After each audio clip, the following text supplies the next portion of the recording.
You know what social media censorship is like? It's like bags under the eyes because you're tired. It's proper like dark circles. I'll tell you why. It's like dark circles because it tarnishes your total glory. It makes you look old. It makes you look exhausted. It makes you look like life has slapped you upside the head until you put some turmeric and honey on there. Next thing you'll be rocking up tomorrow with some vitamin C serum underneath your eyes, popping and looking like a bag of sunshine.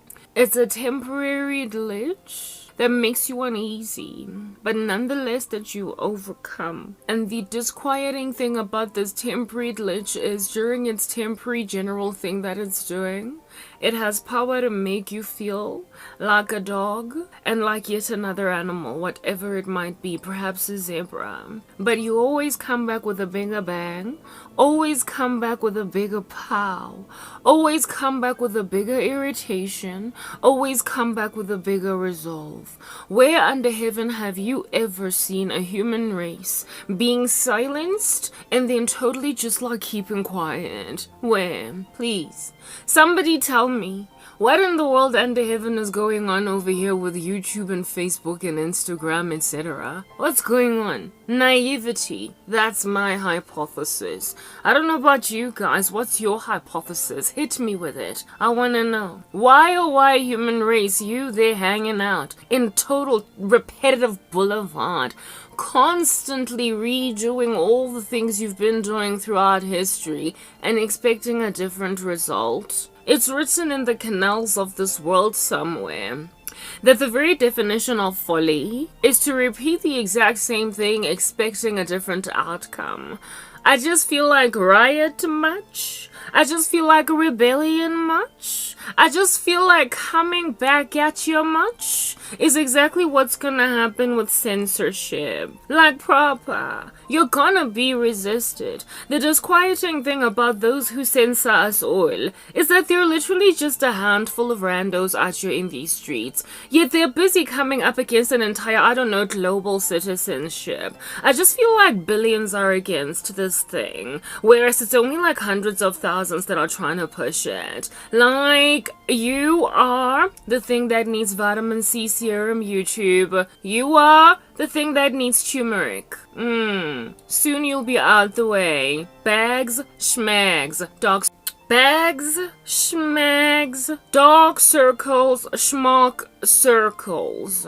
Any minute now, gonna be popping, looking like a ray of sunshine, walking on it while I'm at it because I'm Icarus. Like, understand. YouTube, I'm done here. Literally, I'm sitting around twiddling my general thumbs and stuff, trying to pass the time that you have made me sit down for a whole week. If I dare make another mistake because you think I've made one, it's gonna be 2 weeks. Who in the world uploads every fortnight when things are happening nightly, proper, on Earth? Destruction is about to slap the general planet, and YouTube is sitting out here in these streets expecting those with eyes to see and ears to hear to do nothing but sit back like little duckies, rubber ones at that, floating atop some dirty water cause a fat man is hanging out in it cause his name is I'm about that censoring business. Like, stop you with the rubber ducky. We're not doing this. You're giving me bags, don't you see? You're giving me dark circles. You're making me restless and uneasy, and I don't appreciate it.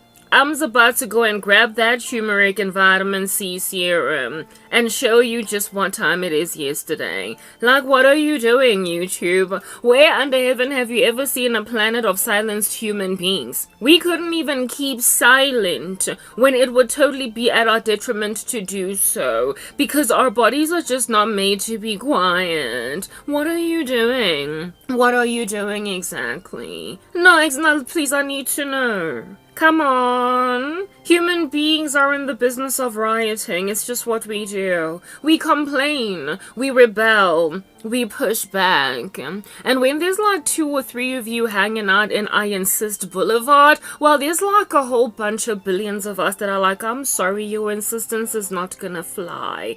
Humanity, listen up, okay?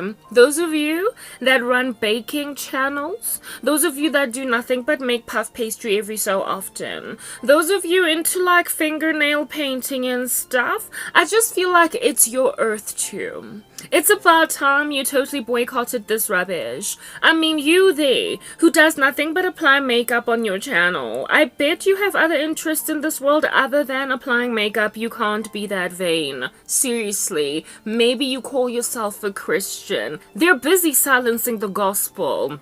How you gonna live on an earth like that? They're busy silencing any other voice that's not with a random narrative. How you gonna hang out in a joint like that? It's not safe. No, you know what, seriously speaking, we need to have a conversation. A better one than the one that we've been having so far.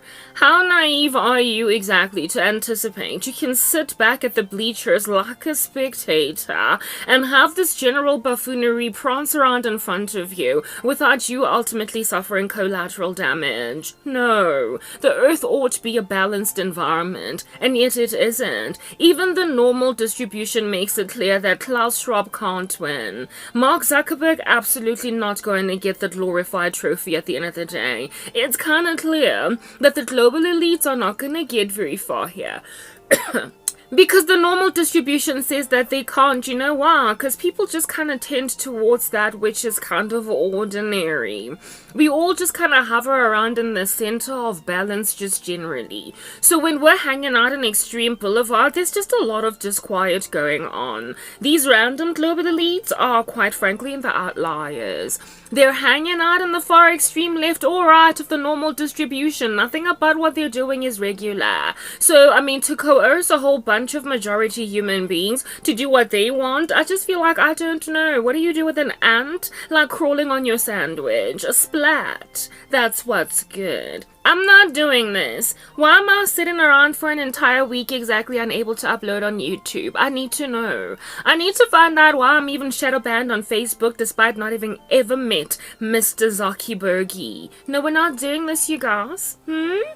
You can't sit over there hanging out in your like cute little puff pastry channel, and because nobody has an issue with puff pastry, then imagine that you can totally ignore Carabo. No, you can't, because I probably am right 100% of the time that you're not only interested in puff pastry, like it's that basic. You there who does makeup, you there whose channel is just to, I don't know, show people weird gory ghost stories or hauntings in mansions, you probably like other things. And among the things that you like, I bet any of you can identify something that YouTube is censoring. You there who's into anime, you there who just likes watching random non-human AI things do a thing. I just feel as if though you must have other interests. Who here on the earth is a hermit? Nobody, please. I just come from watching a channel right now called Journey with the Hintons, okay? This lady, like, totally does content about how to make money online and whatever. That's what she generally does. Her whole entire YouTube channel is dedicated to helping people make a buck or two. But guess what she spoke about just recently? What AI has to say about the end of the world, the book of Revelation, and all that jazz. I realized, oh my, she's Christian? So I follow Hinton Lady, right, on the internet machine. I subscribe to her channel because there was a time when I was so totally obsessed with the prospect of making my own money because I was tired of being exploited by horrific men trying to come into the life of a godly woman as a total Satanist. Because I was exhausted with all of these random happenstances, except they were not happenstance, it was the providence of God. I was like, you know what? We're not doing this. So I went and I researched a whole bunch how to make money online since YouTube refuses to let me monetize my channel. So I found Sister Hinton, and I was like, okay, Hinton, tell me what to do, please. Like, really, I need to make my own money. Right now, life is rough. Like, horny men are ridiculous. I need them off my back. Anyway, whatever. So Hinton spoke, and I eventually was like, I like her, and I subscribed. Very well. So because I'm subscribed to Hinty, then she like gave me hints like every so often through the YouTube algorithm that just like recommends her content. And I was like, okay, Hinty, what do you have to say today? And then this Hinton lady all of a sudden started talking about artificial intelligence and AI and I guess that's the same thing, right? Yeah, whatever. AI and artificial intelligence, she was talking about it, and Christianity. I was like, oh, I didn't know Hinty was a Christian. Anyway, keep talking, girl. And here it is that Hinty was talking, right? And she was speaking about how AI was giving her a sermon. I then realized that Hinty also watches Nick Jones. I was like, oh my goodness, I'm a subscriber of Nick Jones over there. Nick does nothing but Christian content, okay? And Hinty went on right ahead to give us like a little bit of a flash vision of a video that Nick Jones did. I was like, wow, aren't we interconnected? Here is this woman that does a channel whose entire channel is dedicated to making money. Doesn't talk about anything else, nothing extra religious over there, but frankly I think she's watered down, kind of lukewarm, because in the beginning of her introduction she says Assalamu alaikum and gives all these like random greetings, some of which are kind of religious unto other religions, and I'm like, no girl, please, you don't get to do that as a Christian. Assalamu alaikum or whatever, that's like I believe a Muslim thing, and we don't do it in Christianity. So how about you like sober yourself and become a virgin with oil in her lamp? That despite I discovered that Hinty was a Christian, or at least a professing one. But she also follows another professing Christian who I believe has an actual walk with the Jesus, right? And I was like, alright, I see connections over here. I see interconnectivity. I see global citizenship. I see Hinty, and I see Nick Jones, and I see Karaba in one little circle. So here it is that I'm observing that Hinty, right, is in this like, you know, Christian club all of a sudden. Or maybe she's been in it all along, just a little bit compromised. Whatever, Hinty, bottom line is, she's one of those people that if the Lord were to rock up and rapture the church, she'd kind of want to be in the rapture. So if Hinty gets convicted that, you know what, I need to get my life together, I need to stop talking so much about money, and I also need to put a little bit more oil in my lamp, because right now these multiple greetings, one of which is like embracing Islam, I need to stop doing that. So if Hinty then makes a decision that, you know what, I'm going to be a little bit more radical for Jesus than yesterday, not, a Hinty then will start talking to her hundreds and thousands of subscribers that love nothing but money, okay, and then starts talking to them about Jesus. And that's exactly what she did just the other day. I was like, oh my goodness, Hinty, I'm getting a recommendation here telling me I must watch your videos. I stopped watching them because I stopped trying to make money, because I realized that everything in my life is just chock-a-blocked. Nothing's working. So all I do is just upload content now that doesn't get viewed ones and zeros. It looks like I'll never monetize. Whatever, my life sucks. So I'm not really watching Hinty anymore. But despite not watching Journey with the Hintons anymore, bottom line is this, okay? Here it is that I'm getting a recommendation from a channel I subscribed to about 3 months ago. That's Jesus-y. I was like, oh my goodness, look, Hinty is speaking about Jesus. Let me hear what the girl gotta say. So I go in and I realize that Hinty's connected to Nick Jones. I was like, wow, Hinty, looks like the Lord is pulling at your heart. Congratulations. Anyway, whatever, good to see that you're talking to your hundreds and thousands of subscribers that usually click on your content just to find out how to make $600 in 1 week. Yeah. So like, I was like, okay, so Hinty, you've got a nice little platform. Do that, like, congratulatory evangelistic work, girl. Do it. Like, start being more Jesus-y, Hinty. And so Hinty's like all Jesus-y. And then I realized that, oh my goodness, we're interconnected. Like, I know I'm repeating myself. It turns out when you're trying to teach a lesson, you become interconnectedly repetitive. Anyway, whatever, right? So I'm like, okay, Hinty, fine. Yeah, you're doing like Christian content. Here it is that you're speaking about artificial intelligence and what it believes about the end of the world. Well, guess what? YouTube is busy blocking and censoring people that sneeze just a little bit of anything conservative these days. So if you're Christian, you never really know why they bring you low, why they demonetize you all of a sudden, why they deplatform you. So, I mean, really, Hinty, what then if you don't boycott YouTube is going to be your future as like hundreds of thousands of a channel that's telling people how to... Anywho, so Hinty's like doing this channel that's telling people how to make money, right? Yet today or day before, I don't know, like 3 weeks or whatever, like the woman uploaded content about artificial intelligence doing a sermon on the end of the world or whatever, okay? And I was like, okay, Hinty, how would you like it if YouTube gave you a warning because you're taboo? You wouldn't like it, would you? You just like slightly tarried away from your general message, Hinty. Yeah, just to speak about this weird thing. And you shared it with your audience that is largely just kind of, you know, not really trying to get a religious message out of you. How would you like it if just the one day when you decide to talk about Jesus in your channel, because that's among the things you're interested in this world, yeah, then you just get a warning. Just get a warning out of nowhere, flying like a bat out of hell. Just a warning. And then you're like, oh, but what did I do? All I ever did was artificial intelligence conversation about like this Christian religion. Next thing, my money channel that YouTube gives me a whole bunch of money for, because everybody wants to love to talk about money. Next thing, it's got a warning. After a warning is a stroke. After a stroke is another stroke. After another stroke, goodbye channel. And after you get a warning, you don't get a warning again, even after the 90-day period has lapsed.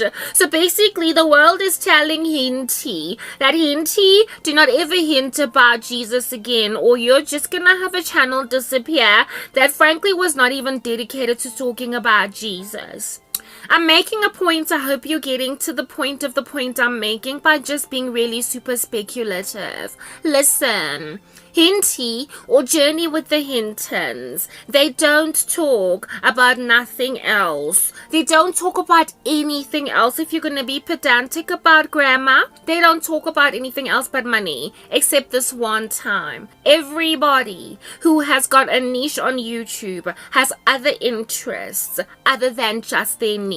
Fine. So for the better part of the time, all you do is talk about polar bears. But what if you also are a Christian? Fine. So for the better part of the time, all you do is talk about aloe vera juice. But for other days, you are actually interested in the gospel. Fine. So for the better part of the time, all you do is knit garments. But you also kind of disagree with the LG, let me not even continue with that acronym, community. And the one time you come in and just kind of raise that in your channel, you've got a warning. Are we serious just yet? For real, really? This ought to be an incentive for the planet to just refuse to do whatever YouTube is trying to do. You know, the human race is completely complex. I mean, we just had to bring in a little bit of alliteration over there. It's completely complex. We are not these individual silos just walking around in just mindedness that is single. We don't do that. We are complex beings that have a myriad of interests. And even when we don't know Jesus, we sometimes just don't agree with a lot of the things going on the earth. For instance, there is this guy who's like a total homosexual that just can't stand the colorful agenda. He does not like the indoctrination of children. He's not happy. That's a person whose channel should just be thriving because everybody loves to embrace him on an earth that's falling into sexual immorality every single day by their numbers. But he can't stand to be banded with the GQRSPUWXYZ community. Yeah. So whether or not the left in America or everywhere else across the planet want to believe that everybody on the left is just together with this agenda is irrelevant. Bottom line is, nobody wants to be told, shut up, you. Absolutely nobody. And also another bottom line is, human beings are so complex that even though they might generally agree with one thing, sometimes they disagree in like a component of that one thing. And if at all you're gonna shut people up just generally based on whatever the YouTube algorithm stinky minky gotta say, bottom line is you're gonna annoy even some people on the left. It's that basic. So I don't really know what's happening here with the lack of a freedom of expression. I don't get it.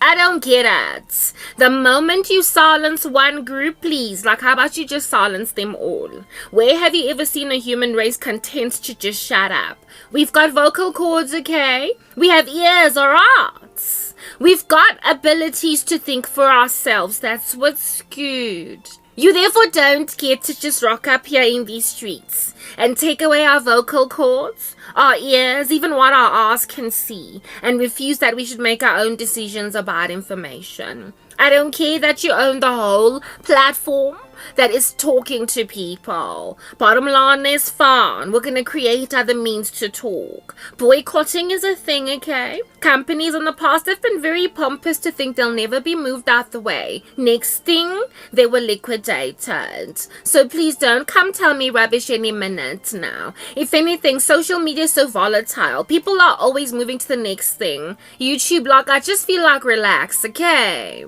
Relax, breathe. Breathe. Speaking with that voice is exhausting, just as much as this alarm rapping on in the background is exhausting. So I am going to revert back to the way that I generally talk when I'm not busy trying to be all theatrical and a thespian. World citizens, listen up. Listen to this woman whose binary code on YouTube is making sure nobody hears her.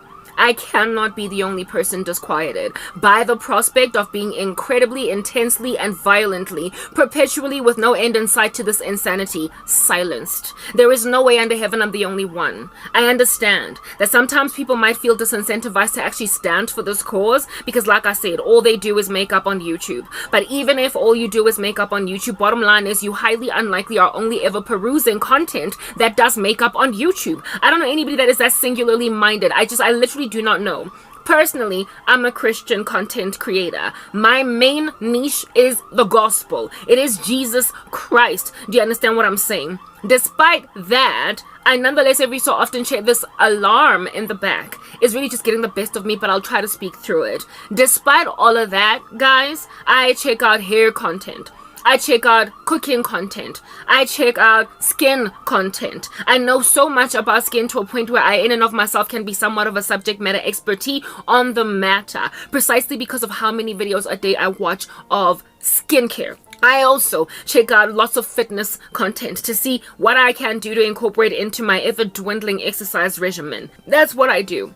I am a whole thriving complex organism, alright, that is interested in more than just one singular thing. I live on a planet full of such human beings as these. So whether or not you disagree with my Christian rhetoric or narrative is irrelevant at this point. Who under heaven wants to be told to keep quiet? Who wants to be come up against by a hellfire missile, frankly, because that's what it is. It's taking people to the flames of hell. Of warnings and strikes upon strikes alongside shadow banning and random deplatforming and demonetization because they dared speak something just one time in their makeup channel that makes them uneasy. For instance, the Lord, it is written in his word that he has poured out his spirit on all flesh in these last days, and people are going to dream dreams and prophesy. So, because that's actually happening, I have noticed that there are people who have got art channels. There's actually a woman who does art, a young lady that does art on her channel, whose rapture video I watched. She got a rapture dream and decided to share it on a platform that she already has subscribers on. What's the point of starting a brand spanking new channel just for the sake of sharing your rapture dream when you already have an audience? The algorithm will push you out a lot further if your audience likes it that already is existing in your subscriber base. She was not a Christian channel, but she spoke Christian content. This woman was not, and currently still is not, a Christian YouTube channel. But she shared Christian content for the day, and I found it. I didn't subscribe to her because she doesn't generally do Christian content. I liked the one video that she has. However, this is a woman that has convictions unto Jesus, and she also got a rapture dream. Yeah, so with this intensifying censorship movement that's just getting worse and worse to a point where you never really know what they're going to silence you over, what they're going to term medical disinformation, what they're going to term harassment, what they're going to term whatever it is that are their myriads of partial rules across the board because they don't blanketly apply to everybody. How in the world under heaven can you guarantee that you're actually safe as a skincare content content creator that one day just rocks up on your already 500,000 having channel to just, lay your laments about how you feel about the fact that they are trying to indoctrinate your daughter into embracing the colorful agenda, just to come and rock up and share a story about what happened in a school where your daughter attends classes and how it is that there was a drag queen speaking random stuff to your child. And here it is that you rock up on your makeup channel complaining about this on some guys. Look, I don't care what you believe. Do you? I'm not against anything or anyone. Do you? Whatever lifestyle you have, do you? But please don't shove it down my child's throat. And then next thing, you've got a harassment strike or a harassment warning on a channel that generally is for makeup. That day is coming. Do you understand? Like, everybody has some kind of thing that they stand for, whatever it might be. And if among the things you stand for just so happens to be the taboo points of discussion on the earth that nobody should be talking about, you stand to be harassed for that. Christians are not going to be the only ones that are deplatformed or conservative voices. It's going to be random moms and dads that have got sporting channels or that just bake puff pastry, but who today just want to complain about the fact that they try to shove it down their child's throat, some strange agenda. You're gonna have your channel given a strike, and you're gonna be told you can't bake puff pastry for a week because you are with strike number 1. Dare rock up with second strike, and you're gonna be gone for 2 weeks. And if you dare just keep on talking about the harassment at your child's school, well, I mean, your whole channel with 500,000 subscribers is gonna go away. There comes a time when even if you are non-political or you don't want to be a little bit extreme when you talk about things, that you're gonna finally want to open your mouth, because it's literally coming to a next door neighbor near you, because it's coming to a backyard near you, because it's coming literally inside your freaking kitchen. And so for those reasons, you just can't keep silent anymore, and they're going to bring down your video. So I mean, fine, I do have a conservative channel, it's Christian, and I do have extreme views, but I'm not the only one. That lady from that channel, Journey with the Hintons, that I subscribed to a couple of months ago when I was trying to make money online, that fell through because everything in my life appears to be falling apart. I've got a supernatural life. It's like a horror movie. Paranormal activity 24 hours a day. Those people who love to investigate haunted mansions, I'm the perfect case study. But anyway, whatever. Moving past that, she shared content that was Christian when generally she does these money-making videos only. And the day is going to arrive. The way that these people are encroaching on us, beastly are they, amphibious are they, like a wild animal that's just going to pounce on you and gnaw away at your bones without you having seen it coming. They are going to stealthily darken the web to a point where you are not even going to be able to freely speak about sin without having your channel being given a strike or whatever. That Christians are literally going to be forced to emigrate away to websites and like non-censoring platforms, etc., such environments as those. And you who remain on YouTube baking your puff pastry will feel so, like I said, amphibiously attacked by this random thwarting agenda that you will want to say something about it on your platform, unbeknownst to yourself how bad it gets, because that's just the thing. If you have not been harassed by these mafia of everybody's voices that are taking us over with these narcotics they're trying to slip up everybody's like nasal passages, that we might be high on the supply of their random agenda. Unless you have been personally attacked by these, like I said, mafia, you won't know that there's a really big fat chunky issue. If all you do is makeup, you will not know just how bad it gets on YouTube. Unless you are actively following Christian content creators, you are not going to know just how many people are falling like dominoes every single day because of demonetization, deplatforming, censorship, age restricting, whatever it is that they do. You would not know. So given that you will have literally been in the random darkness for a good like 10 years, unbeknownst to yourself as to how bad censorship will get, you will likely be happy to freely speak on your channel about that which many of us have been emigrated over to websites to speak on. And then you're going to find yourself getting a warning. And then Guzo Shuba on that day, you're going to realize that, oh my goodness, it's actually just gotten really real right now. It's gotten so intense and so deep and so extreme right now that there is nothing that I personally can do anymore without being scared all the time.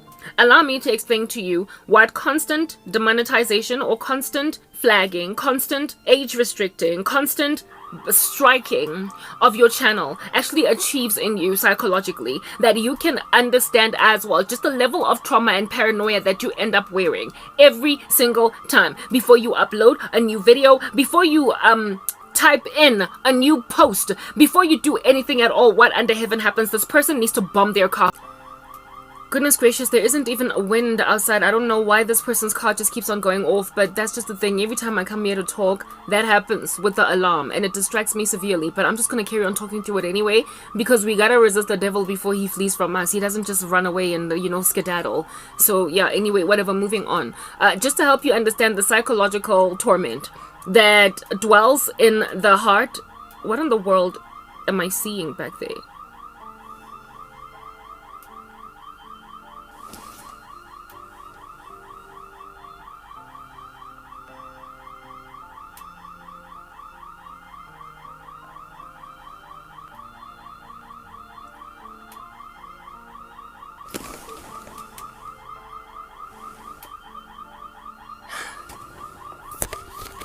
Sorry, I panicked. What I was looking at back there, I'm probably gonna cut it out. But I saw there was like somebody that was loitering outside. It turns out it was a security guard fixing that alarm that was going off and off and off. I live at the back of my mother's house in a shack, and I have had peeping toms literally just kind of look into this environment, and I thought that somebody was literally just like, shining a torch, a flashlight in this environment to see what in the world is going on, and I freaked out. So I went outside to go and find out what's happening, and I interrogated the guy, and it turns out that it's a security company that was trying to fix the situation that's causing the alarm to just go off and off and off and off. I hope that that's exactly what was going on over here.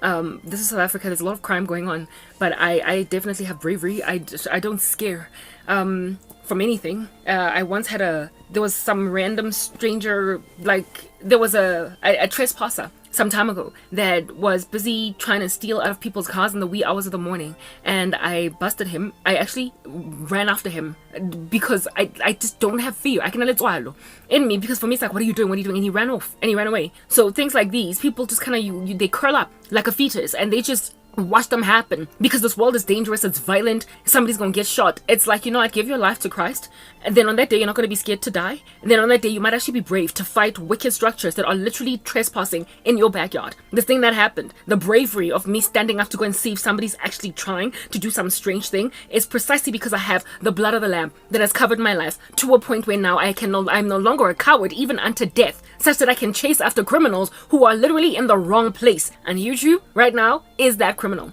They're trespassing in your backyard, in your brain. They're trying to control your narrative. They're trying to say what you must speak. And if you don't get out of your little hut and hunt down the thing that's spiting you, you're going to find yourself all of a sudden just curling up or retracting into some amphibious position. Not amphibious, I wanted to say fetal position. Just scared. Just constantly scared. Like shaking. You're just going to be afraid. Guys, you know what?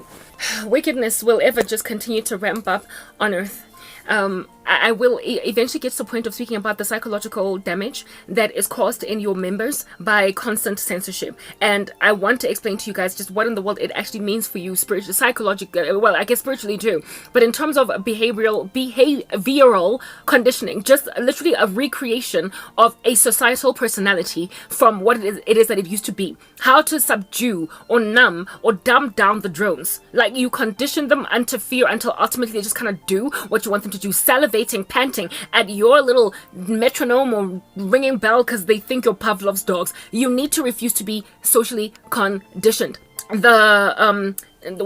Please, like, I cannot forget what in the world under heaven I wanted to talk about before I got to this point. Oh, come on, man. You see now, and I'm under attack. Like, my mind, it's just like whatever it is I was trying to say, the devil took it. Anyway, whatever, it doesn't matter. I'll probably remember. But let's just go then back right into what I was talking about when I was speaking about the psychological damage that is done in you as a person when you keep on getting stricken, when you keep on getting warnings and brought down, especially when you have worked like a dog to build a channel and get it to a certain level, to get it to a certain number of subscribers, to get it to a certain number of people listening to you, when you are busy building your narrative, building your brand, and then you are threatened with losing it. In psychology, it is called operant conditioning, right? Classical conditioning is another kind of messing with your instruments to basically change your behavior, to train you as to how in the world under heaven to act. These people are intelligent, they're smart, and they are literally using psychological conditioning on a global population to create a global personality that is only a particular kind of way. When you are being experimented on like that, under heaven, why do you not then revolt? Why do you not then lament? Why don't you boycott? Like, the quickest and easiest way to go around the whole YouTube issue is not even so much to, like riot and jump up and down on the spot like a kangaroo. No, that's not going to do anything, because you're still going to go and upload your riot on YouTube and still feed their stupid library. Boycotting is the best way out, because then that is getting to their bottom line. It is pinching them as a business. It's hurting advertisers. That's what people need to do. Yes, I remembered what it is that I wanted to talk about before I forgot it. I actually had to rewatch that little video to, use it as a mnemonic cue to bring back what I wanted to speak about. Today I was watching a short on YouTube of some, what do they call this? Shoplifter. A shoplifter was held in some kind of like some brave American man held him while he was busy trying to shoplift. It looked like it could have been a keg of, not a keg of beer, but a 6-pack of beers. He just wanted to take them and go. So currently in the US, in some states, there is this absurd law that certain crimes just need to be allowed to thrive. I don't even know what the rationale behind that is. South Africa, that's where I live, okay, is a crazy country. They have sinned abominably against God. They love witchcraft. They keep on schnoffing it like lines of cocaine up their throats and being high, up their noses and being high, literally every single day. But such a thing as that would never fly in South Africa. Like, never. A crime in this country is a crime, and there is nobody even trying to deny that it is a crime. Crime might be through the roof. Looters might be looting like no man's business when there is some calamity slapping a general ecosystem. Crime is through the roof in South Africa, but you will never see a shoplifter in South Africa walking lackadaisically, basically just hopping on the spot like a bunny rabbit into a store, grab what they want, and just get out. That would never happen. Not only would that individual be apprehended by people in the store, but the police would get called and there would be an actual pursuit of that human being. But apparently, there was some law that got passed in the United States of America by certain states that say that, certain crimes are, one, first of all, they are reduced to nothing but a random misdemeanor, including attempted murder, and then other things do not get prosecuted because apparently prisons are full or something. I really don't have the full context or understanding as to what's going on there, but ever since that particular law got passed in those particular leftist states, let me just put it out there that it's leftist states. So all of y'all that keep on voting Joe Biden or anything at all Democratic, you're crazy. It's that basic. Yeah, anyway, that particular law caused a whole bunch of people to walk into grocery stores and take what they want. And no one can do anything. Shop attendants, clerks that work there just kind of have to watch this go on and do nothing. They can literally do nothing. These people don't even walk in with guns and knives saying stick them up. They just lackadaisically just, glide in and get out carrying goods. And there was a man holding this particular dude down, basically wrestling him to say, you're not going to leave with this. Get out. Understand that because of the law that has been passed in the US, because of this law that got passed in the US, calling the police is not going to make a difference. All the police can do, I guess, or would do in that particular situation, is grab this young man or this young woman or this old man or whatever, this human being that is committing this atrocity, and just kind of, lead them out. Gently just tell them, get out, please, you don't get to do that. It's not nice. It's not nice to do that. Don't do it. Like you're disciplining a child, like a teenager. Hey, just leave me alone. Like you're disciplining a teenager for kissing her boyfriend. Like you're disciplining a teenager for kissing her boyfriend, and you just feel as if though she's too young to do that as a parent. Like, don't do that, Martha. Don't do that, little Martha, because you're too young to be kissing that boy. And on top of that, your grades are messed up. You keep failing maths at school, and you're busy kissing the boys. Martha, don't do it. Yeah, that's how it is that I guess these criminals would be apprehended. Just told, don't do that, Martha. Except it's not Martha. It's some chunky, freaking irresponsible dude that doesn't want to get a job, that wants to go and take some beer because he felt like he needed a drink. Yeah, that's what's good for the day. Like people just walking in and out of stores, taking what they want. And so, I mean, at that stage then, I guess if at all you still feel like somebody gotta effect law and order in this place, what's gonna happen? Vigilante justice, exactly. people are going to take matters into their own hands. So there was this man holding this random criminal down while the store clerk was busy on her phone pacing, while another person was busy recording this as a video on YouTube and to upload it on YouTube. And this woman asked the guy who was recording, why under heaven are you busy standing there recording? Do something. Help that man that's trying to prevent this guy from stealing our goods in our grocery store. And the person recording the video was like, this is your job. This is a man talking to a woman. He is like, it's your job. I don't work here, first of all. Why don't you do something about it? You are the one that works over here. And he's the one that decides that he's going to be a good Samaritan. I don't want to do any of that because I don't want to put myself in danger. My goodness, in the book of Revelation, in Revelation 22, when the Lord is speaking about people that are basically going to be shut out of the kingdom of heaven, it is written that outside of the kingdom of heaven are the dogs. And among those dogs described therein are people who are cowardly. People who disregard entirely their part in society, what we used to call civic duty. They comprehensively ignore what they have to do because they're scared of a bullet, because they're scared of a knife, because they're scared of a whatever. And that brave man that was holding down this criminal, basically asking for all of perhaps there could have been 100 people in that store to help him. Just two guys, I've got him down. All we need to do is just carry this buffoon out. I've been made to live with a cat that's all over my face, and when it hears my voice it gets all excited, and it's I just don't have the liberty or the luxury, neither the leg room to be dealing with an animal. But these are my living conditions, and I am in this position precisely because of people's lack of bravery. Who is this? Cain, when the Lord asked him, so you can understand just how Cainic the society is. When the Lord, after killing his brother Abel, asked him, where is your brother Abel? What did Cain say? Am I my brother's keeper? Exactly. That mindset is exactly what's going to be ending the world in the last days. People are going to have a mindset like, am I my brother's keeper? Please. I'm not in any position to go and heroically jump into an ecosystem and rescue the day because I am holding on for dear life to a life that's not even mine to hold on to. That is what's going on. A lack of appropriate action on the part of a human race that would be less in danger of literally complete annihilation or extinction if at all they decided that they're not going to be such scary cats anymore. The fact that human beings capitulate to fear is precisely the reason why the global elites are doing this to us. Fear of loss of convenience, fear of loss of money, fear of loss of comfort, fear of loss of all of these things. And insofar as they can dangle the prospect of that being a thing in your life, you will then stand back idly by while you observe your rights getting taken away, ushered from out of your ecosystem like freaking urine from your bladder.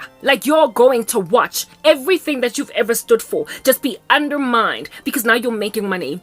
Because now you're scared to lose that money that you're making, the house that you're living in. You are afraid. But according to the scriptures, cowards are locked outside of the kingdom of heaven because cowards are Cain. Cowards say, am I my brother's keeper? Cowards speak like that guy who was recording the YouTube video and say, while observing a person stealing in a store, as if though you are not part of the problem. When a woman says to him, are you going to just stand there and record, do something? And he responds to the store clerk by saying, I don't work here, first of all, it's your job. A man, a whole baritone voice speaking back, even though his face was not in the video because he was the one that was recording. This baritone voiced human being is telling a female to basically help another man that is holding down a robber and is saying, you jump in, lady. Oh my goodness. That is not even the epitome of chivalry being dead. That is just men disappearing off society altogether. You proper are telling a woman to go and hold down a criminal in a store. The only one in a store full of about 100 people maximum. And you are helping this robber get away with murder because you're scared of getting shot or something. Or you're scared. It was even clear that particular robber didn't have a weapon on him. The way that man held him down for so long, it was clear he could be subdued. But no one else intervened. No one else intervened. And that robber got away. He got away. He got out with, I believe, 1 6-pack of beer. He was going to leave with maybe 32. What that man did was succeed to basically what is this? Spare the store in question more shrinkage. He caused that store to save, I guess, however many dollars it would have cost for that guy to take 4 packs of 6-pack of the 4 6-packs of beer as opposed to just one. He got out with one. So that's what he prospered to do. However, if that man had been subdued, if the dude with the camera, instead of recording a stupid YouTube video, actually put that phone down and subdued this man and 3 or 4 men in the store, after confirming to the one brave man that he doesn't even have a weapon on him, they could have just carried him out like a woman whisked into a hotel room on her wedding night by the groom. They could have just carried this man. Each man can take 1 foot. Each man take 2 men, 1 foot each. Another 2, 1 hand each. 1 arm each, and just thrown him out of the store and blocked the passageway of that store for that man to come inside until he left and decided to go and rob another convenience store. Instead, he got away with 1 6-pack of beer because some idiot, for clout on YouTube, chose to rather record a video and tell a female to go and intervene in male matters where a male was robbing a store. And we all know that men, the reason why they even prosper to rape women fatter than them is because they have got far greater upper body strength than we ever can have. And so therefore that woman was not the right person to do anything at all. All she could do is pace up and down, and she was on the phone with the police. What would the police have done? Given that it is law that you should let these people get away with murder scot-free. Yeah, no. The police would have rocked up, like I said, and probably, reprimanded this robber the way that you would reprimand Martha, the promiscuous teenage girl, for kissing all the boys in the community. That's what's good. They would have just told him, please get out. It is not ideal that you should do this thing over here. We do not like that you are robbing. You are messing up with the American economy. So if you could just gently walk out. And while they're at it, how about you just put a red carpet for him to be given a walk of freaking fame as opposed to a walk of shame. That's what's happening in America. Such stuff would never fly. Ever in South Africa, no matter how high our crime rates are, criminals are resisted just very generally. They are resisted. They don't just get to rob a convenience store without coming in with a knife or a gun. They don't get to make people just be subdued. There's a whole bunch of vigilante justice out here in these streets that wreak havoc in the lives of criminals. So while we might indeed have a problem, there is nothing quite like the problem, the unique one at that, in the United States of America. What kind of a government hooks up a law like that? A crazy country, a crazy government, a crazy leftist conglomerate, and it is these left buffoons.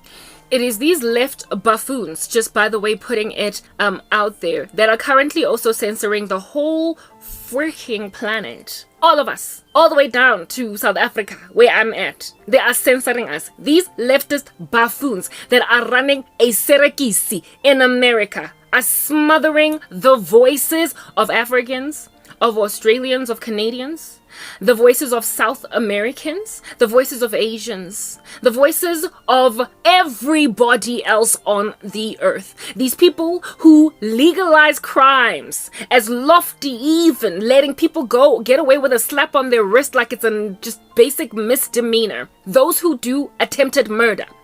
Countries, a leftist conglomerate of that nature. Let me not blame all of the US because there is half a conglomerate there of them that are more sensible. Yeah, but those guys, they're the ones that are shutting up the whole planet. People who come up with laws like those to a point where a whole bunch of cowards in convenience stores allow a criminal to get away in the name of, I'm scared because then I might just get shot. According to the Bible, you are your brother's keeper. According to the Bible, you had a responsibility to rescue that convenience store from being robbed. You, as a human being, have the responsibility, but you see, human beings, they hold on for dear life to a life that's not even theirs to hold on to, because God can cut their silver cords any day now. They hold on to it so longingly and lovingly, that they are prepared to watch their societies dwindle and fade into the abyss right in front of their eyes while they do nothing. You are a coward and you are outside. The thing that ought to give mankind bravery is the recognition and the understanding of the fact that this world is not it. It does not end with us breathing our last. There is eternal life to inherit. To live is Christ, but to die is gain. So if death is the thing that people are scared of, once you have life in Christ, you then gain bravery. You realize that when you die, you go to heaven. And so you take the risk when you have the Holy Spirit to basically stop a robber dead in his tracks, because the bravery you are given is from Jesus. You are the one with the reward. But society is becoming increasingly heathen. Society is becoming increasingly antichrist. And with us trying to spread the gospel seed, to make people more brave, to intervene in store robberies, That our societies might be rescued, that criminals might be disincentivized from doing what they want to do. Yeah, those of us who are speaking that message, it is us that are being censored. We are the voice of reason. We are the restrainer. We are the ones that are trying to prevent your earth from going to the dogs by creating more soldiers for bravery. Creating women that are happy to chase after robbers because they don't care for their lives unto death, for they have Jesus, who can give them eternal life. Never mind that. Actual protection from a robber in waking life. He can actually save your life that you might not even have to lose it at all. There is this trend on social media right now of young men and women, kids basically, some of them are not even yet adults, going into people's houses, doing pranks and putting them up on TikTok, while the owners of these houses, all they can do is be like, what are you doing in my house? Please get out. These people gain so much traction and so much fame that they even get interviewed by news networks. Like literally they are given a stage to continue being fools. You know, celebrities back in the day used to say bad publicity is publicity at all. Like people like Britney Spears would go on right ahead to pull a stunt in front of the media that makes her look really bad, but at least somebody's talking about her. So you got celebrities like Lindsay Lohan stealing just so they can get covered in the tabloids. That's what's good. Well, now it is no longer just celebrities doing that, since social media has created little celebrities out of regular Janes and Joes on the street. Now Janes and Joes are committing crimes in their individual countries just so they can gain clout on social media. And this clout is being given them because indeed, just like a Britney Spears that eventually gets interviewed by CNN, that eventually gets interviewed by Oprah, that eventually gets interviewed by some big fat chunky person that's going to give them even more followers on TikTok. They bring them on whether or not it's to rebuke them or to praise them. They bring them on these shows, and these big, giant, gargantuan, mainstream media platforms are putting delinquents, juveniles on their shows, giving them more followers and more money, therefore, more sponsorships, therefore, just by rebuking them on their shows. Rebuking them. There was one news or talk show host guy that was so irritated with some like random prankster of the sort that he kicked him off his show and even threw papers at him. And he said, I didn't even want him to come on the show in the first place. Basically, he was disgruntled by the fact that his producers forced him to interview a guy that he didn't want to give more airtime than he already had. That's the world we're living in. People being given bravado because literally things are being allowed to slip under the carpet. They are being given airtime. Well, I am here to basically try and galvanize some kind of a movement with my little binary code worth of like views on YouTube to just boycott people with silence, to boycott people with bravery, to boycott social media from continuing to silence the only voices that make sense. When people get saved in Christ, they become brave and they stop whatever under heaven is the rubbish going on in the left in America. America, of which is influencing the whole freaking planet, for crying out loud, and so they cannot be allowed to continue like such animals. They just can't. Well, that lack of bravery is the reason why I am sitting in squalor, devastated, destituted, literally sacrificed for death by my whole country. I've been left to die. I have been left to die by my countrymen because guess what they're scared of? So in America, it's the criminal that comes in and steals beer for free. That takes beer, goes on and literally has an alcohol for free party at his apartment because he was able to go and steal it from like some grocery store. That's what's good. The tantamount of alcohol is being stolen, the tantamount of crime running rampant, unfettered by the police in my country is witchcraft. And when they see a person is obviously clearly under a curse, everybody avoids them. On some, ooh, I don't want to catch a stray. Oh my goodness, no, I don't want to be stabbed in the middle of this robbery. I'm not going to be the good Samaritan. I am not going to be my brother's keeper. And so a whole bunch of South Africans scared of witchcraft are running away from me. They are staying away from my content. They're staying away from my particular case because they're scared that they're going to catch whatever disease has cursed my life. Except I make it clear that I'm not cursed, I'm blessed. I am here rather to speak a message and make it clear that there is something very diabolical going on in the country. And in order for me to be believable in so sharing a testimony as that, the Lord has seen it fit to make my life like one that is stranded and stuck in all ways. He gave me a Job experience where, albeit being completely innocent, he has allowed the devil to take everything away from me. And in so it looking like I'm cursed by some sangomas in this country. Every South African that I have ever touched has avoided me. They have avoided me because they think I am cursed. They are like ones who are allowing theft from convenience stores because I don't want to catch whatever bullet it is that is in that guy's gun. A whole bunch of brazen onlookers, spectators, watching a completely innocent, viable woman age with no love, no respect, no honor, no help coming in her direction at all. They are watching me waste away. They are watching my geriatric womb literally head for menopause with nobody coming in to give me a hand of help because they're scared of witchcraft. It's a global disease. And the only voices on the earth that are helping people to rather understand that they ought not fear man who can do nothing but kill the body, but only fear God who can, after killing the body, take the soul and the body into hell. The only voices that are speaking such a sober thing as this, and so therefore giving people bravery to stand against rubbish, they're being silenced on social media in their incredible numbers. We are being smothered. We are being told you don't get to talk. We cannot speak out against sin. I just came across yet another Christian. I told you every single week there is something going on that either gets demonetized or deplatformed or something happens to them here.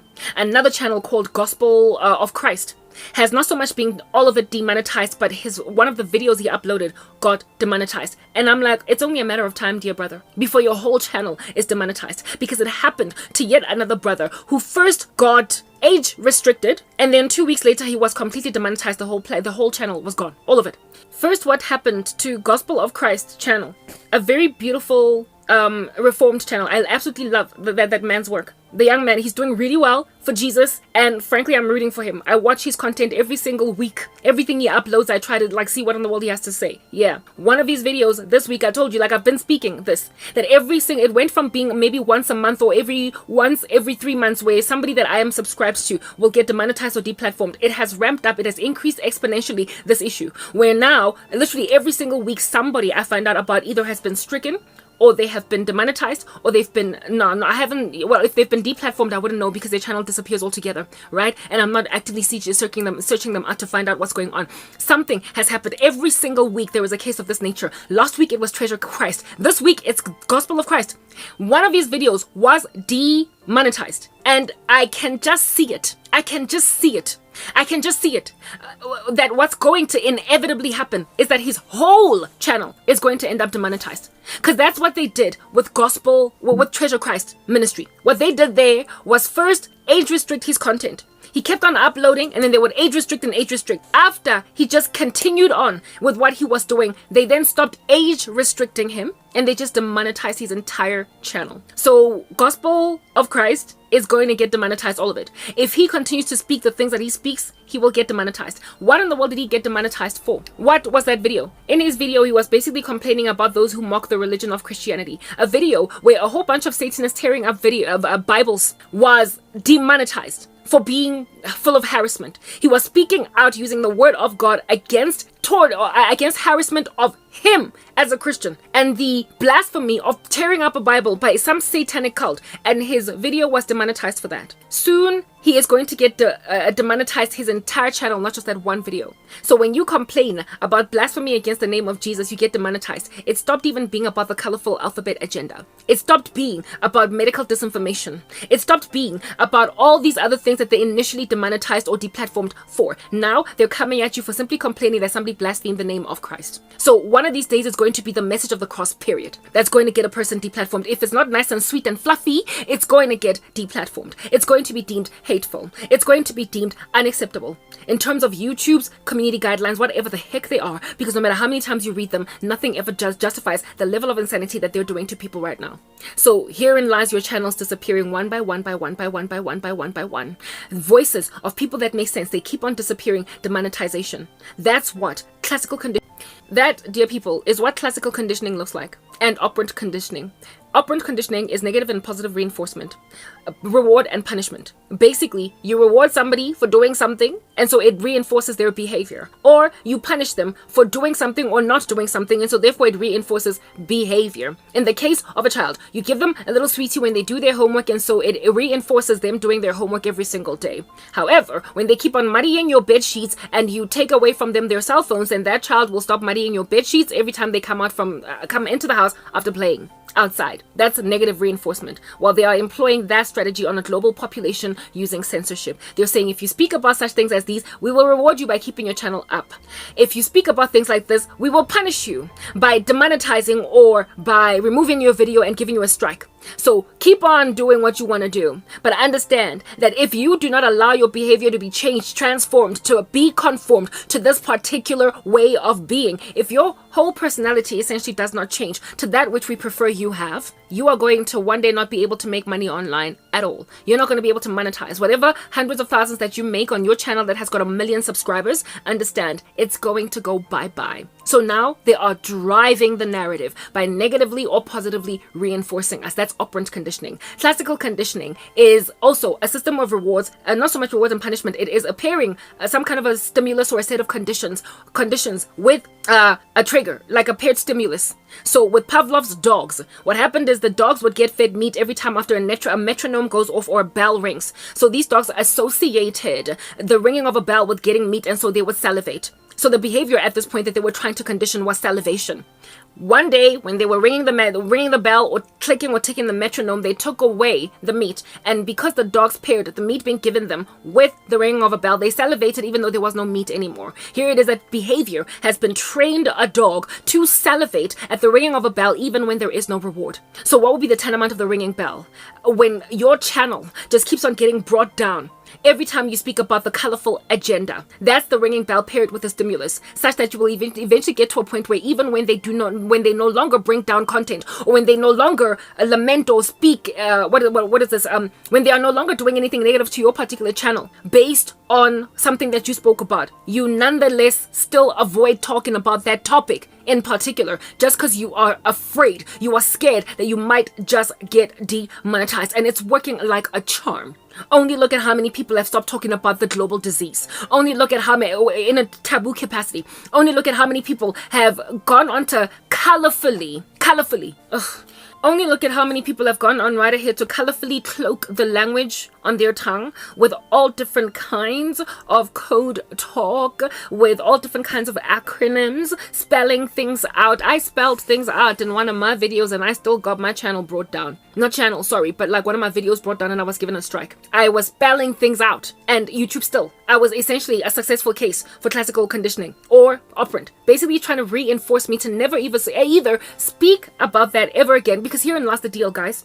These algorithms, even the artificial intelligence that they use, and the moderators that they hire, the actual individual flesh and blood that they hire to do all of this censoring, they're dealing with billions of people on the earth. As a small number of human beings, they frankly do not have enough resources to flag every last one of us.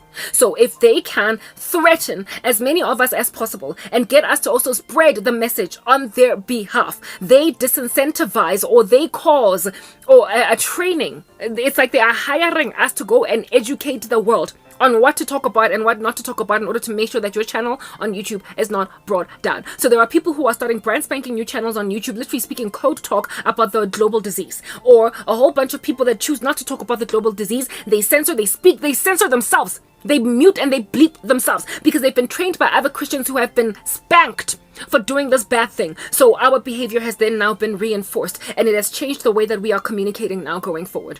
They are going to keep doing this until they have literally recruited for themselves their own free lecturers that they do not pay to train a global citizenship of aspiring content creators on what to speak about and what not to speak about, lest you should find yourself in my freaking shoes. They are employing psychological conditioning methodologies on a human population like we are Pavlov's dogs.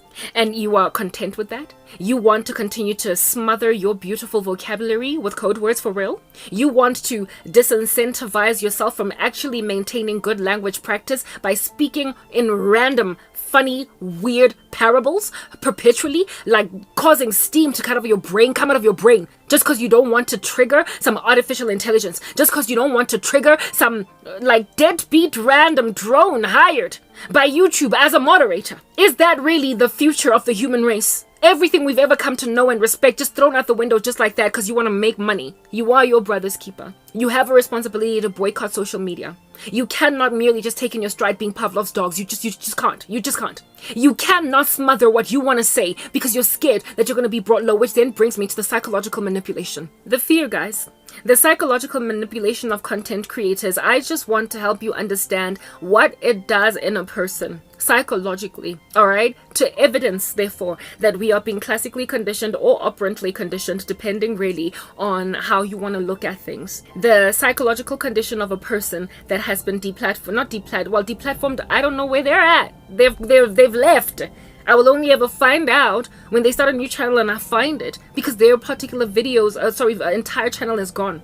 It's completely gone. So you can understand the psychological makeup of a demonetized person, or a person who has been given a strike or two, a person that's been given a warning, a person that's been age restricted, a person that has had their video glitch on Twitch. Goodness gracious, it also happened to Joe Kirby. If you have watched Joe Kirby's videos, Joe Kirby is one of the most politically correct, however very incredibly sound Christians on the internet. He knows how to give the gospel in a sound, veracious way that is biblical, without compromising biblical veracity, yes indeed, but also without offending people. That is Joe Kirby, okay? That's Joe Kirby right there.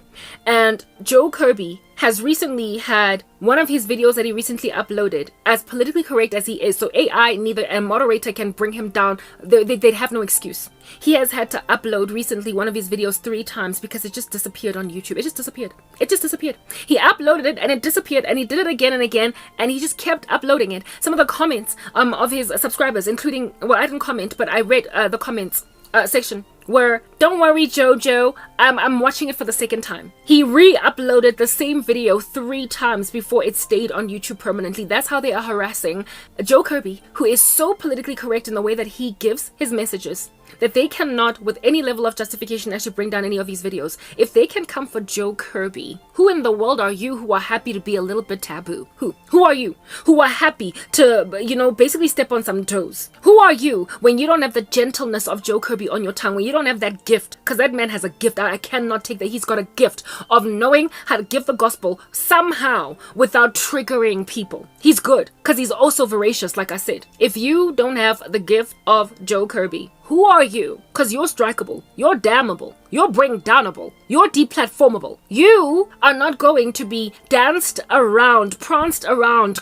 just frolicked around by YouTube, who's just going to make a decision to delete your video after you've uploaded it. Keep doing it, Joe Kirby. They are also now reinforcing Joe Kirby's behavior as to what kind of content he will now upload because certain videos are being brought down. Certain of Joe Kirby's videos, this most recent video of Joe Kirby, was brought down, but without a strike, because there is nothing in there that is offensive. So he kept on uploading it. And the title of his most recent upload was, "Uploading again for a 3rd time, guys. If it disappears again this time, I'm just going to leave it out. I'm going to delete it. I'm not going to retry to upload this video." Joe Kirby does so much editing. I imagine he probably has hired some people to do it for him, right? If not, then the amount of editing that would go into Joe Kirby's videos just from watching what his videos look like alone is a lot. So when you have put in that much time and your content gets brought down, and the millions of people that you generally, he's got over 1 million subscribers, 2 million subscribers on his YouTube account, and it's not monetized. He's such a good man. My goodness, he's such an example. Like, I absolutely adore Joe Kirby.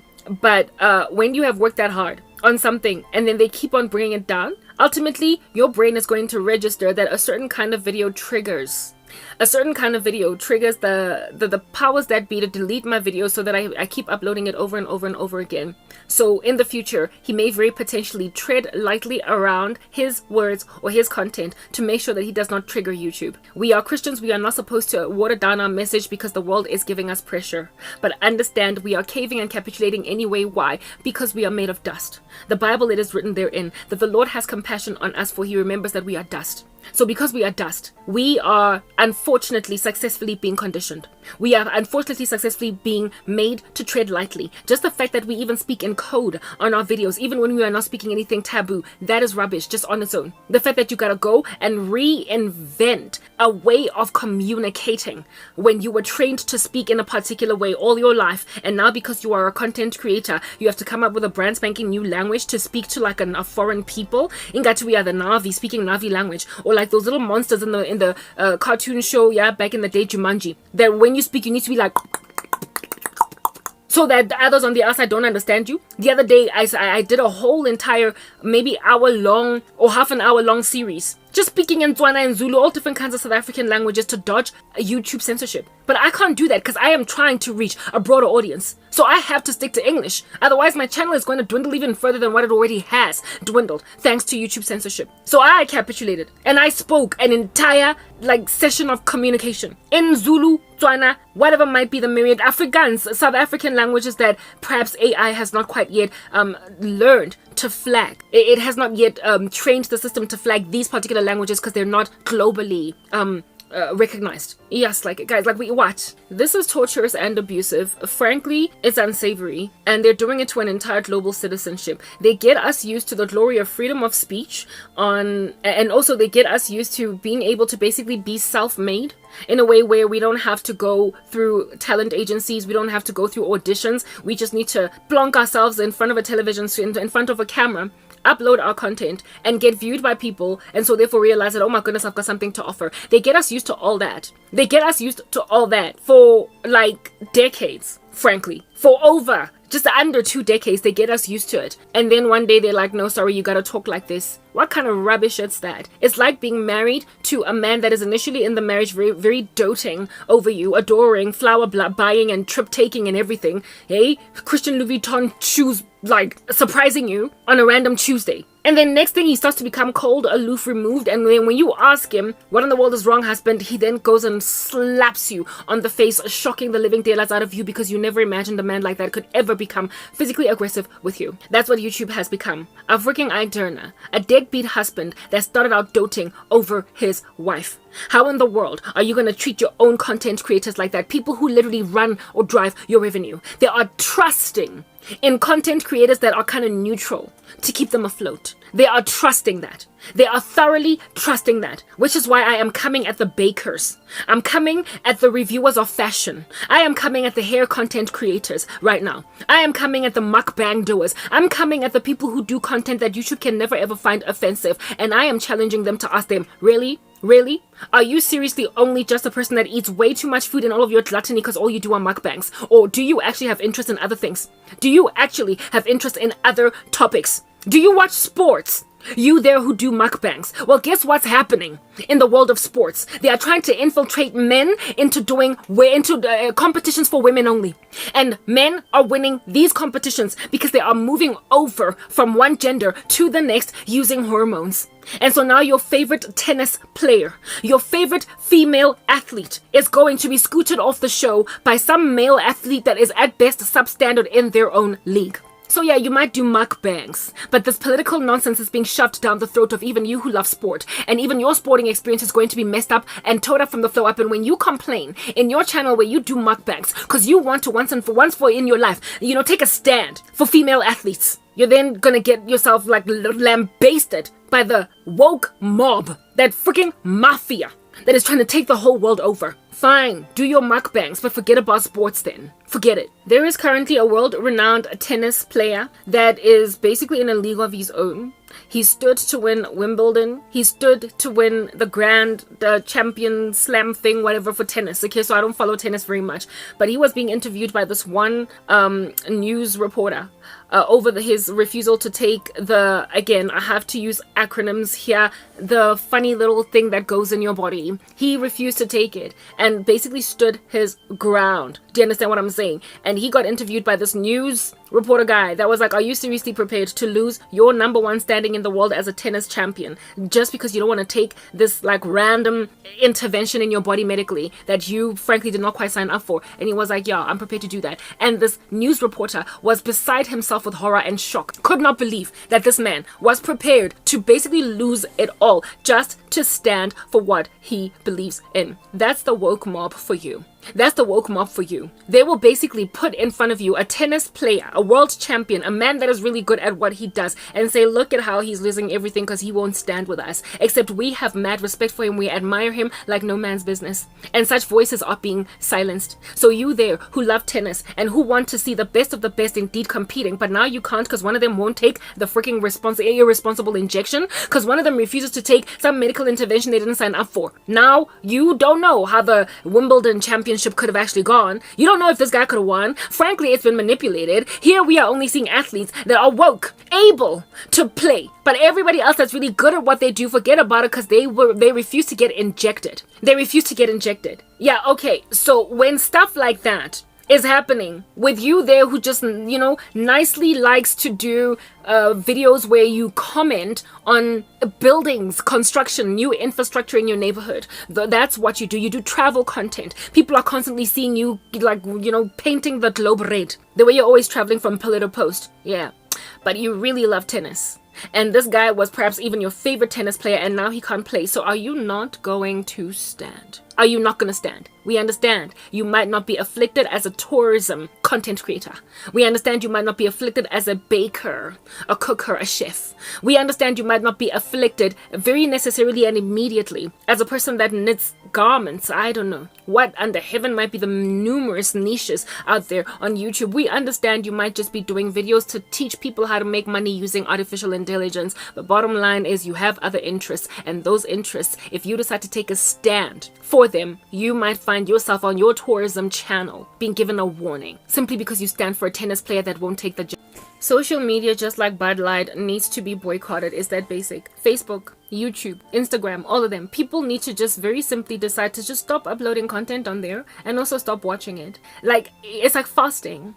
I'm a Christian. I'm always fasting. I'm always fasting because I'm always warding off demons and whatnot. People with their random witchcraft. I live in a very dark country full of random witches flying all over the show, over our roofs, on brooms and stuff. Yeah, no, that's my nation. So I'm always fasting. Yeah. Before I started the discipline of fasting, not before, but in the beginning, it was so hard. I used to get headaches. I struggled. The hunger pangs were killer. They proper were trying to threaten my walk in a fasted state. I wanted to throw in the towel and drop the ball. But after a couple of weeks of doing it, after getting myself used to it over and over again, after developing a discipline to fast twice a week, a 6 to 6, my body stopped getting headaches. And I stopped getting such severe hunger pangs. I started to know how to manage it. I started to know how to find ways around it. That's how you develop a brand spanking new discipline. So in the same way that I could get used to fasting, so too can you get used to just not looking at anything on YouTube anymore. You can get used to using any other browser but Google. You can get used to not using a mainstream platform to get your stuff done. I was listening to another guy who was complaining, a video that was shared on Tom Hughes' channel, Hope for Our Times. Please go check it out. He was lamenting about how it is that he's busy uploading his content on, he mentioned some other thing that I don't know, and Telegram. And he was like, platforms that barely nobody knows about. But I mean, goodness gracious, YouTube has censored me. Censorship is a disease. And I was like, you're right. I don't know Telegram, but I like what I'm hearing you say on Tom Hughes' channel. Meaning that if I had found you on YouTube, I would have followed you. But guess what? YouTube decided to deplatform you, and so I only found you on Tom Hughes' channel. Am I going to Telegram to find that guy? No, I don't have a Telegram account. I don't even know what Telegram looks like. I just know that it's a platform that does exist because so many people that I follow talk about it, but I've never been in there, and neither have I ever gone on right ahead to Telegram purely because the people that I watch are on there. I don't go. Even when people tell me, please guys, go check out my content on Rumble, please go, I'm like, love you, brother. I'll like and I'll share and I'll subscribe, but goodness, don't expect me to take the big trip around the world to Rumble to find your channel. Oh, it's so much work. I'm guilty for doing that. But people have to establish it like establishing a fasting discipline. Initially, it'll give you headaches, but at some point, it's going to become second nature. You're going to get used to it, and the results are going to be worth it, because when you fast, you slay way more demons than you ever can in a state that is unfasted. So the world needs to fast from YouTube. They need to feel the pinch, much like Bud Light and the other place. What is the Target? Felt it. They need to feel the pinch. The psychological abuse that we are being endured through by the global elites, by corporate executives, literally sitting just in America. I literally cannot get how in the world one country is doing this to the rest of us. I don't get it. Because the social media is largely driven by America.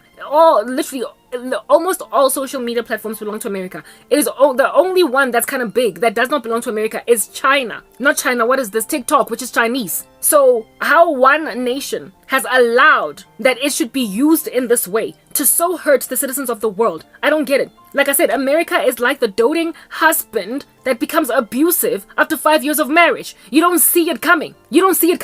They're abusing the earth in the worst way. The psychological manipulation is out of this world. It's like a narcissist. It's like a gaslighting random husband that is going to make you discombobulate your own sense of reality, because you literally cannot believe in all of your cognitive dissonance that your husband became Ike Turner overnight. Just can't believe it. You're holding on for dear life to a platform that needs to be flushed down the toilet because it's a bad man. It's a bad husband. It is abusive. It's going to land you in the hospital and ultimately maybe even kill you, because some people's livelihoods have been built by Facebook. Well, that too. But YouTube. They are paying rent, bond, children's school fees and everything. And they just fucking take away your channel. And to them, it's just one person. They don't care the socioeconomic consequences in a person's life. The dominoes that tip, the lives that get destroyed by an entire channel being demonetized overnight. One man spoke about how he's not even going to be able to afford to pay for his son's college tuition anymore. Franco Pearson. Because he relied on the salary increase that YouTube gave him. He was just a taxi driver prior to that. Got about 100,000 subscribers in just a short space of time, and was now starting to plan to basically finance his son's college tuition.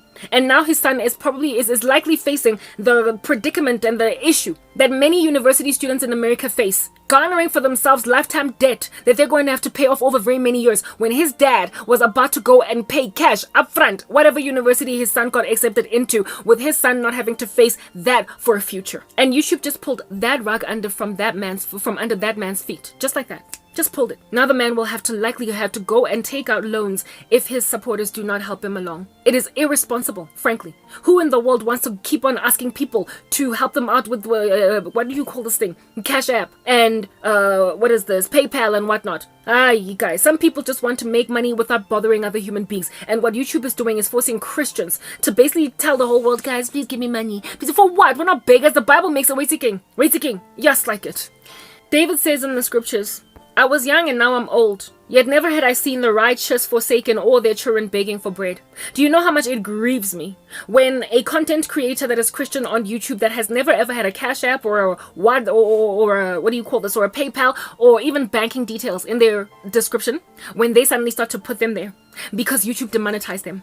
Like, there are people who are frankly trying to, first of all, humiliate the health, wealth, and prosperity movement. These men, these charlatans who go out and they bleed sheep dry of money. When Paul made it clear that I don't bug any of y'all because I got my own job. Yeah, content creators that are just trying to make money because their channels are monetized and they get ad revenue, and that's it. And then YouTube is driving them to make like Creflo Dollar and ask money from the congregation. I cannot stand it. Personally, I cannot stand the fact that I have got a PayPal link underneath my own content, or even my banking details in my blog, because I wanted to make my own money from ad revenue. I wanted to get my own website monetized so that I could earn a salary that way from ad revenue, and that's it. Ain't no need to go and bug anybody to go and make a donation to me. And yet I have got these links underneath. Why? Because YouTube has made a decision to freaking shadow ban me before I could even get to a point where I get my 1,000 subscribers and my 4,000 watch hours.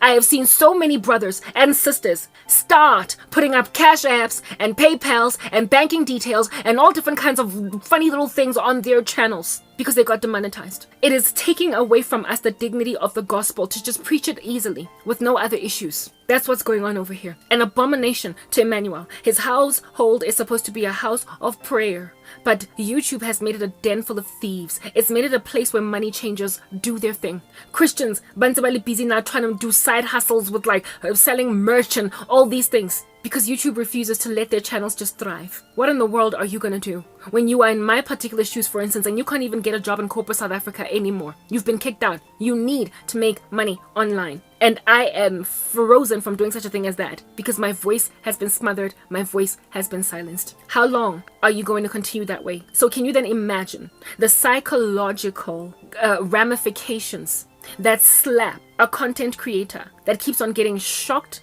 with the taser, do you understand, of video demonetization, striking, threat of deplatforming, just daily as they upload their content? The psychological torment is real and it is alive. Like I said, YouTube is like a freaking beating up deadbeat husband. It's Ike Turner. YouTube and other forms of social media has made themselves like a wife beater. A wife beats her like properly, slapping silly the poor lady even though she doesn't know what she did wrong, keeps on cooking her dinner right, yet this gangster keeps on tripping her up a storm. That's YouTube. That means slap her, trip her, until she falls and breaks her teeth. That's YouTube. They have taken their wife. Because that's what we are to YouTube. We are a most once upon a time beloved wife of a man that turns abusive. This random, foolish company needs us. Content creators are absolutely necessary for the thriving of platforms like YouTube. And yet they are treating content creators like they ain't jack, like there's more where they came from. They're treating us like these aged women whose husbands no longer find them attractive, and so they're replacing them with 20-year-old. They thoroughly believe that the Generation Z conglomerate has no morals, no scruples enough for them to realize for themselves that they're being used as the next generation to basically usher in a great deal of immorality. They think Gen Z kids can't think for themselves. They think Gen Alpha kids will in the future not be able to think for themselves. They think if we can get them early and train them to be like child soldiers, we're going to be good. We're going to change the narrative through the youth. And so they're taking older content creators or content creators that have been on their platforms for much longer and have got serious voices of reason. They think they can just slap us out the way because they think the youth is going to stay rebellious forever. Have you ever met a child soldier from one of these countries in Africa that actually have child soldiers, like in Uganda during the days of Idi Amin? A lot of the child soldiers that grew up lived to regret what in the world under heaven it is that were the massacres that they committed when they were still children. They today have got scars that they cannot heal. They've got a violent amount of PTSD because ultimately morality caught up. The invisible qualities of God, a conscience caught up. They thought back to what they did in their youth and they mourn daily. As husbands today, married to women, they cannot focus on their families because they still get nightmares of how much murder they committed when they were just children. So even child soldiers can be untrained from darkness.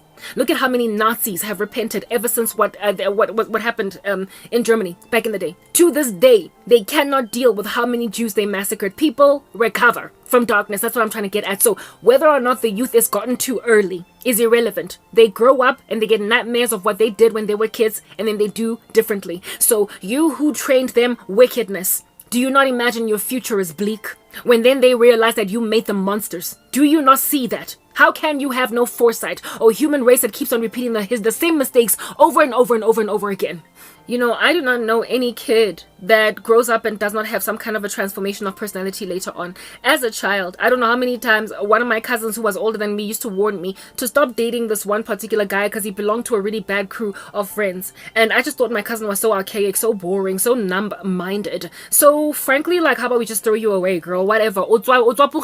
You're like worn out like a garment, like proper. Move on. I love my boyfriend. Same boyfriend. When he was 30 years old, passed away from a car accident, having lived a reckless, wretched life. At his memorial service, all they could show were photos of him partying at Upper Storm. He had lost a lot of weight, was very emaciated, just irresponsible party life, still living at Upper Storm in that state, having not made anything valuable of himself. At that stage, I was 26 years old, and I had a very thriving career in corporate. I was so responsible. I was girthy. I was full of life. I had pink in my cheeks. Yet the guy that I dated when I was 17 years old, when he was just 21, I imagined nothing in this world could ever make me think of him as a worthless man. And I eventually came to agree only when he died, because he had made nothing of himself. So I found out my cousin was right. Lo and behold, the same guy was a prolific, he became a Satanist.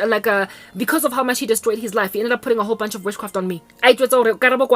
You are always going to be mine. I got nightmares about him all the way up until he died, and still to this day, I keep on getting nightmares about his witchcraft, despite him now being late. So I grew up and I realized my cousin was right. I don't know what makes YouTube think that Gen Z, that the youth today, that they are influencing to think that all they can do is do makeup tutorials on TikTok, and tomorrow have no conscience at all about the, what is this life, debauched lives that they're living. Twerking it up a storm like no man's business, wearing absolutely nothing on social media, flirting with boys, partying it up a storm and doing nothing but. Do you not think that one day they're going to bring down that content because it does nothing at all for their mature state? Do you not imagine the day is going to arrive when they regret disrespecting their parents? Heck, I regret a lot of the wicked mistakes I made as a youth. Like, it's just a trend throughout history. Kids are just, you can't talk to them until eventually they talk to themselves because they grow up.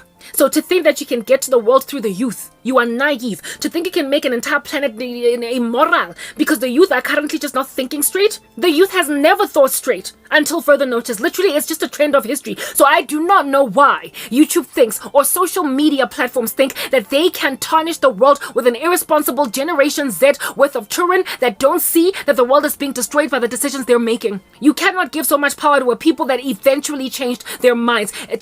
Heck, your brain is not even fully developed until you're 25. And yet, social media platform bosses don't even realize that they are facing mob justice in the future, and the very near one at that. The psychological abuse that we are endured through from deplatforming ought to be enough to cause people to basically render what YouTube and everybody else is doing a medical emergency on the earth, because it's giving the world a mental illness. When you live in fear perpetually, if you are an abuse victim, you would know how it goes. Your abuser, you're always scared in their presence. You are jumpy, you are edgy, you are frankly unable to be yourself in their presence. You cannot have any real joy. When you hear their footsteps, you immediately go sad. They create a mental illness in their patients and in their victims, and the only way out for their victims is for their victims to basically get out from their presence. They're narcissistic and they will perpetually be abusive. Your only cure against an abuser is to extract yourself from that abuser's environment. So YouTube is an abuser now. They are creating a mental illness in us. The psychological damage is real. Like the amount of trepidation that you have before you upload content when you have already been given a strike, or you would know if at all you've gotten this. The amount of trepidation you have if you've been given a strike, if at all you are like at 2 strikes, you will literally sit down and not do anything for 3 months until that period is over, which is what I did in one of my channels. I upload my content. I used to upload my content on 2 channels. One of them had about 600 subscribers, the other one 400, or both of which were made to get stuck at that subscriber number because I was shadow banned. And I was uploading irrespective of my shadow ban state on both channels. And the second channel, despite uploading the exact same content on it, got a second strike after I was running on. After the first strike, I told myself at least I've got leg room for one more strike. I got a second strike on that channel. As a result, I have not uploaded a single thing on that channel ever since, and I'm waiting for the 90-day period to pass. So I've been uploading on my main channel, which has currently now got a first strike, but it had a strike initially that excelled the 90-day period, and then now I was taken back to strike 1. So basically, if I had gotten a second strike on my second channel, I would have likely started a brand spanking new channel so I can continue to upload content, but left those 2 channels to sit around for an entire 3 months before I go back and upload on it again so I can start from strike 1 again. It is a psychological nervousness that you are perpetually walking in, just a constant fear, a constant consternation, a constant trepidation to upload content. And again, when they also just to let you guys know the myriads of strategies I have employed concerning the striking issue, I then went on right ahead and grabbed one of my older channels that I had abandoned, and I started uploading on there, using it as a test channel because I could afford to lose it given that it only had about 40 subscribers. I told myself I can afford to lose it, so I'm going to upload my content, leave it in there for 24 to 48 hours to see if I get a strike, in which case I will then go into the video, edit it, and try and re-upload it to see if I still get a strike. I did that for, I guess, as long as it took for me to get a strike on my main channel that did not first appear. I'm still explaining this battered wife situation that I am in right now with YouTube because I feel like a battered wife. Like, you look at me now, if you were to grab a microscope or a magnifying glass, you would totally see a blue eye from YouTube, proper, like I've been punched, okay? Like a lot. I was explaining to you guys my other channel, the small little one that I have since gained 20 subscribers because I upload on it a lot and I upload on it first, even though I would much rather have people listen to me on my main channel because, like I said, it's my main. It's the one that I have had for years, and I frankly have got too much content that is even privatized on there for me to lose it. I can't afford to lose it because I'm using it as a cloud, for crying out loud, to save some of my older videos, lest I should one day want to, pull up one of the memories of me being in my early years of doing YouTube. So I can't afford to lose that channel. So in order to protect it, I then started uploading on, like I said, an empty channel that means nothing to me at all, that if it were to disappear altogether, I wouldn't care. And I've used it to basically gauge if at all it is safe for me to upload content on my other channels. Lo and behold, I did exactly that, and still I got a strike on my main channel and my smaller channel that is more main than that other useless one, while they ignored the useless one. So it turns out that they target you when you get bigger numbers. Big for me is like 600, for freaking crying out loud, and yet I am still that much of a threat to these hilarious buffoons. Except they're not funny because they're actually truly heartbreaking. That channel that I have that is useless has not even a single warning or a strike in it, and yet I have ever since trying to use it as a buffer to blow, as a buffer to the blows on my other channels. I've gotten a second strike on my other channel that I have just allowed to sit around for 3 whole months, getting nothing in it, that I might not have my channel brought down altogether.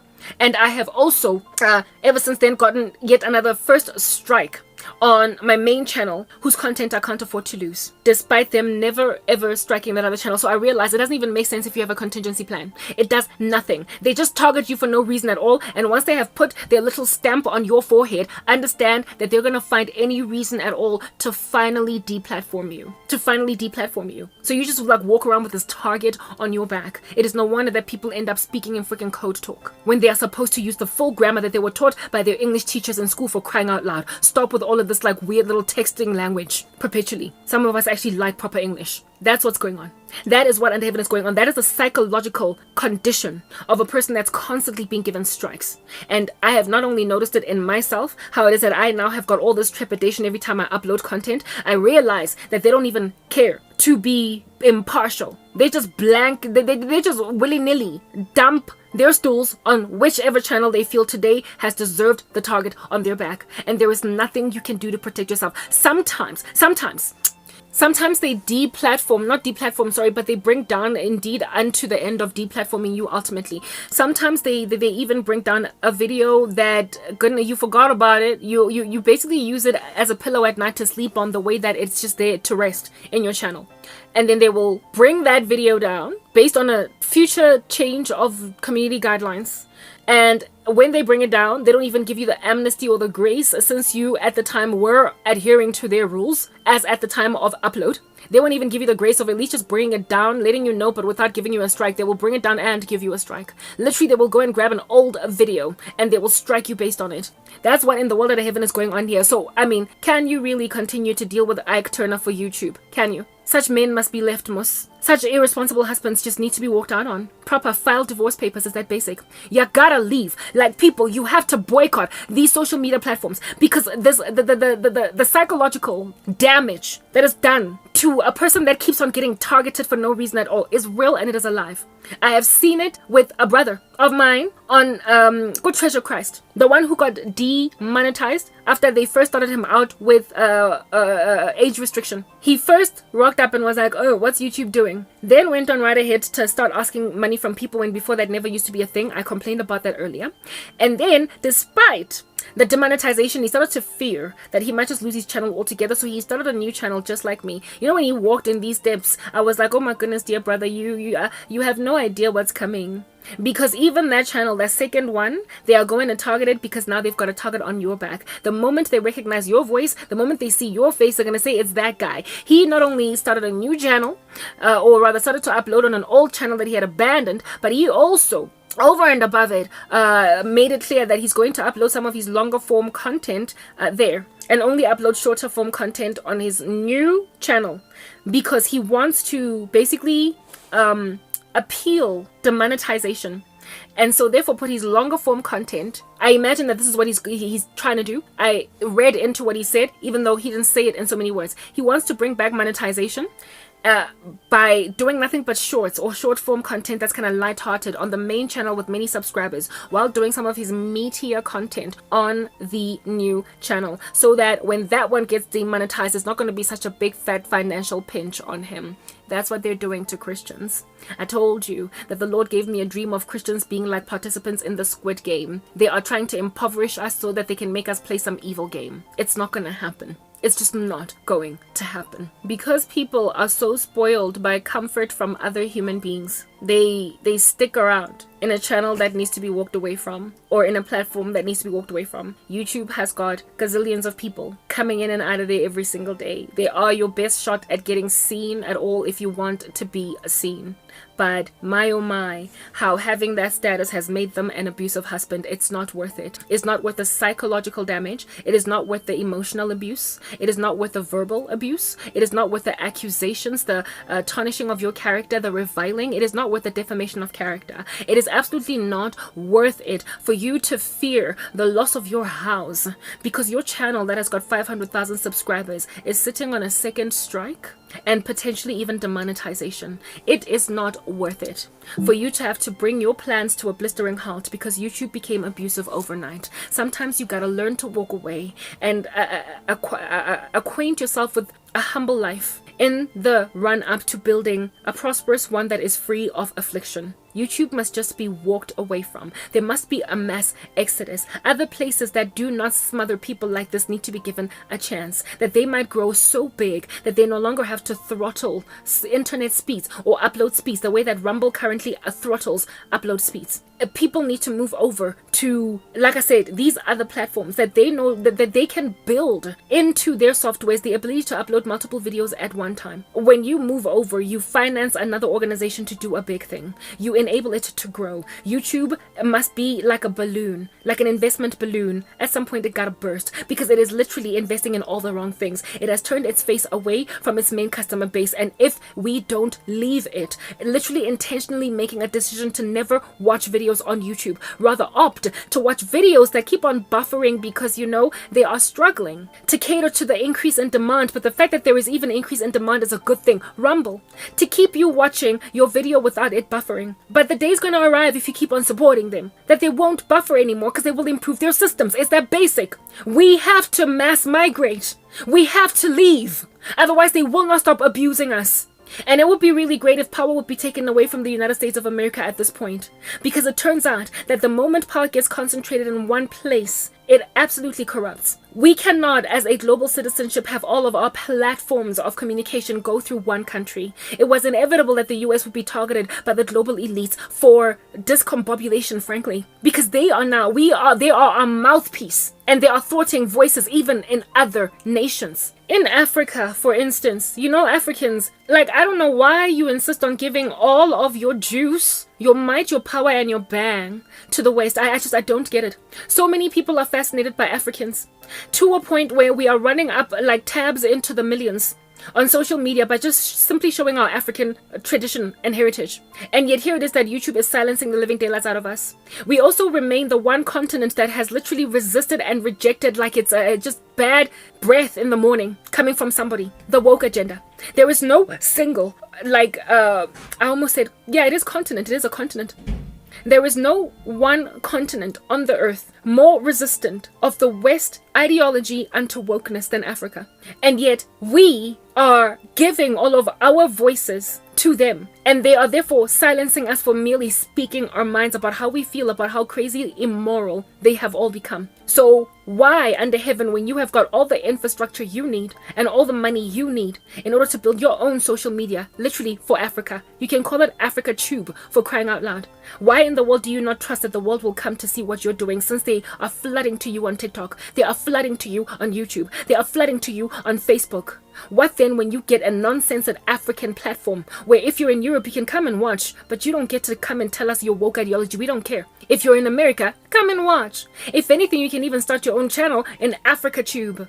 But you don't get to dilly-dally, dance around and force us to embrace your colorful agenda when we're not ready. We have not yet arrived at that place. We have not arrived at an environment where we are happy to pretend that there is no such a thing as male and female, literally only. Where when you are signing up on a social media platform, you only have male and female for gender options and nothing else. We get to create a social media platform in Africa like that. And since people are so obsessed with our culture and our heritage, on TikTok, a Chinese platform, YouTube, Instagram, Facebook, American platforms, I just feel as if they'll really, if you want to keep on seeing what beautiful thing we're doing, come to Africa Tube. Why are Africans not innovating their own platform? And another thing about Africa Shem, I don't know why you have not noticed that this American platform that is YouTube and even Facebook, these American platforms, they deliberately, what do you call this thing?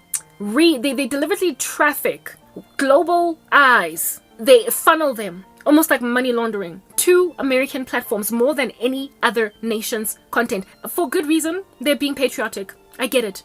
However, we also then can also do the same thing, where we give more clout and more oomph and weight to African content creators on our African platform. Is that basic? Because that's what America's doing. It's obvious. That's why some of the grand majority of really massive channels are American. That is why, if at all you're watching something about what's going on in the world, is usually an American voiceover. It's an American person, an American content creator. It's not that they are the only ones with the innovation or the bright, sparky ideas or even the follower what is this, followability, if that's even a thing. They're not the only ones. We know that today, that there's some pretty excellent content coming from other places in the world. However, Americans hold the grand market share on YouTube in terms of their voices. This is a deliberate thing by the American agencies of intelligence.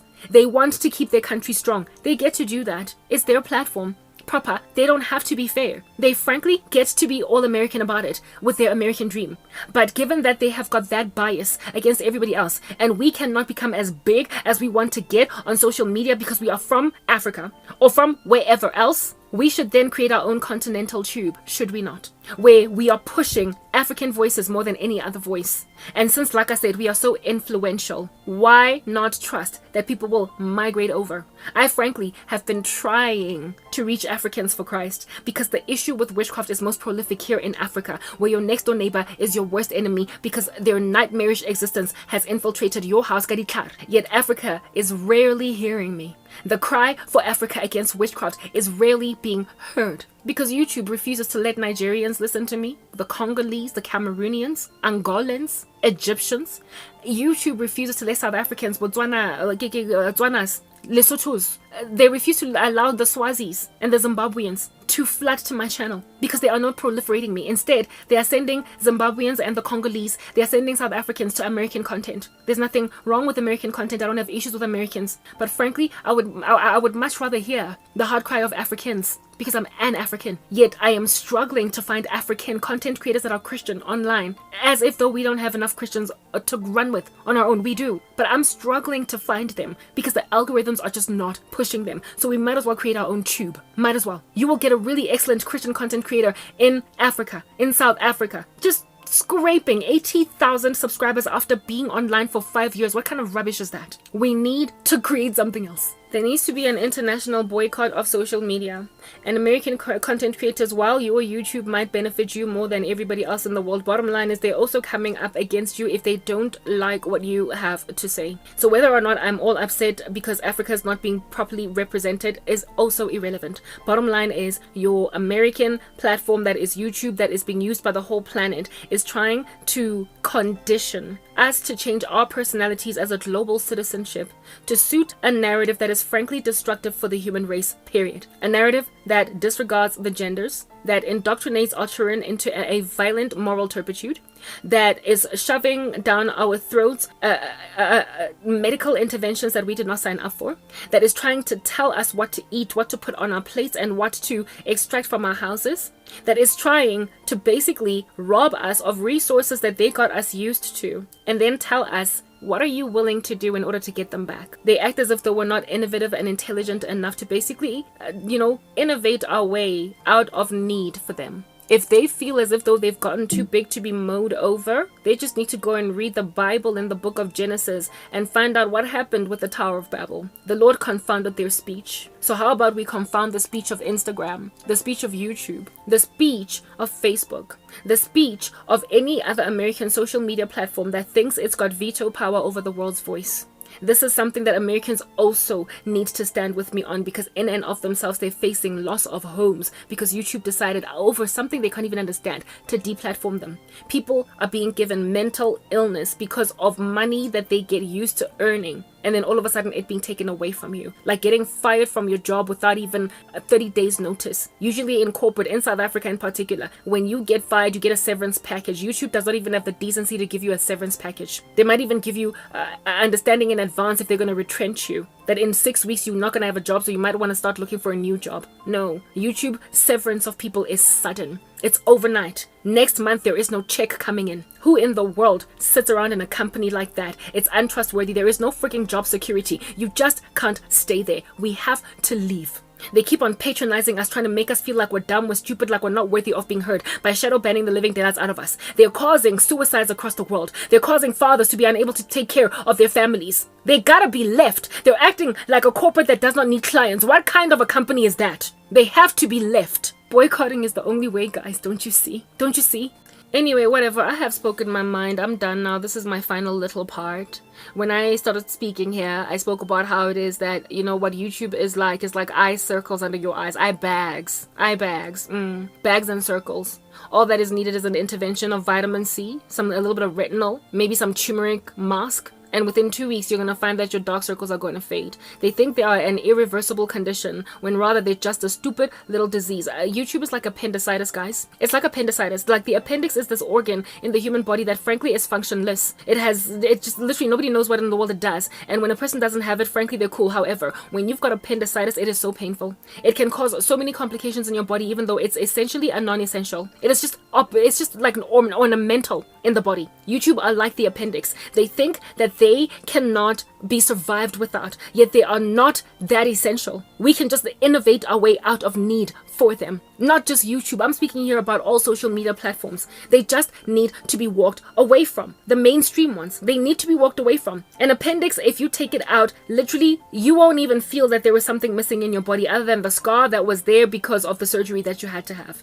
But should it malfunction, this thing that is as ornamental in your body as it is, should it malfunction, should you get it infected, it can cause you so much pain. So much pain. This non-entity, this ornament that can be done without, when it malfunctions, can be fatal, and it can cause you a severity of pain. So why not just slice it out of the body? Frankly, be proactive. It's like tonsils as well. Tonsils, you can do without them. When they get taken out, frankly, you will still continue to speak. You might even be the best singer in your class because of having taken them out. You will never ever have tonsillitis ever again in your life. Non-essentials. Just this ornament in your body. But it malfunctions. The pain. Who among you has had tonsillitis? You would know. The pain. The pain caused by something as ornamental as that. Just take it out of your body. You won't miss it. Let these randoms be extracted surgically out of your viewing pleasure.